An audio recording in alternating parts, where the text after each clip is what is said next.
Hello guys! For today's video, sasagutin natin ang tanong ng isa sa ating mga kabayan dyan na si Ma'am Athletes. Sasagutin natin yung kanyang tanong. Pero bago ko sagutin, gusto ko lamang magpasalamat sa mga kapwa ko Filipino na nagme-message sa akin, nagsasend sa akin ng mga information regarding sa pag-a-apply ng trabaho dito sa UAE.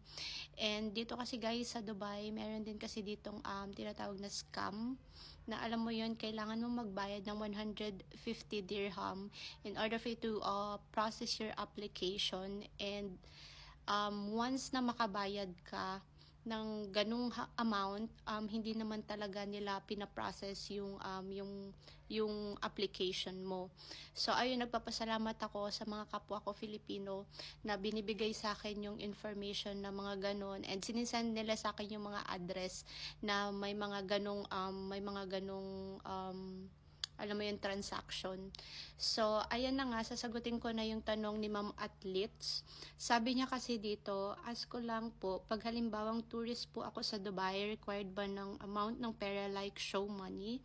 And second, how much po ba yung show money if you are entering Dubai in tourist visa? Thank you if you respond well, if you don't mind to tell. So, sis, kasi ako, share ko lang sa'yo yung experience ko nung yung tourist visa ko, hindi ako naglabas ng any amount ng pera nung kaharap ko na yung sa immigration, kasi meron po akong kapatid dito sa Dubai na lokal siya, dito na siya nakatira sa Dubai.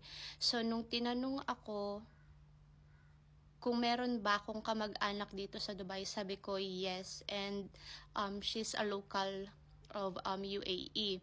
So hiningi lang yung pinakita ko lang yung information ng ate ko, like yung passport niya, yung iba niyang information, then ayun, nakapasok na ako agad, and wala nang ibang tinanong sa akin yung mga officer. Pero sa mga naririnig ko sa ibang Filipino, yes, just in case nagdadala talaga sila ng pera, ng show money, in case na matapat ka sa officer na maraming tanong, kasi may mga ganong officer tanong sila ng tanong, and minsan na kapag natapat ka, hinihingian ka ng proof na magbabakasyon ka nga dito sa Dubai. And hindi ako nagkakamali, ang alam kong dinadala nung ibang kapwa natin Filipino is, ang show money na dinadala nila is 50,000.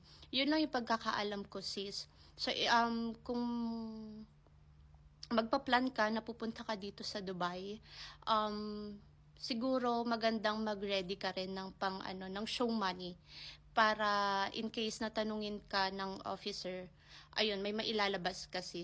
So yun lang, shinare ko lang yung experience ko. Sana nasagot ko yung tanong mo. Bye, God bless.